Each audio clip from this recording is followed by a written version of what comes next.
待在家里8天之后，终于要出门了。这一次我要去的其实只是家里附近的一间超市。终于踏出门，看到许久未见过的世界，似乎没有什么改变。哦，有改变。这里是新盖的单车共享站。走到这条 Sengating 的路上，会发现街道上的行人其实还是蛮多的。不知道是不是因为今天不太冷的关系，大家都跑出来了呢。现在进入超市之前，都需要在外面排队，保持2公尺以上的距离，并且等待工作人员的指示。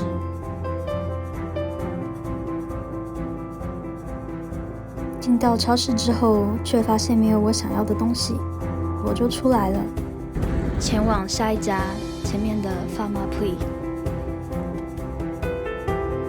今天穿这样其实有一点太热。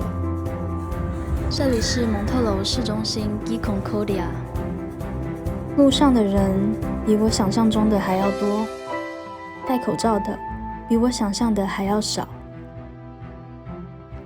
为什么要自拍呢？因为排队实在是排得太久了，有点无聊。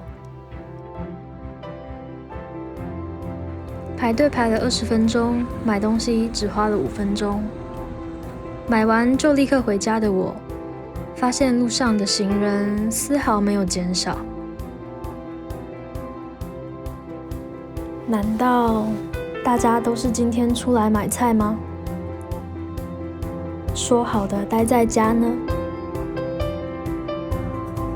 待在家里8天的我，好像活在另一个平行时空哦。不知道这场疫情还会延续多久，但终究会过去。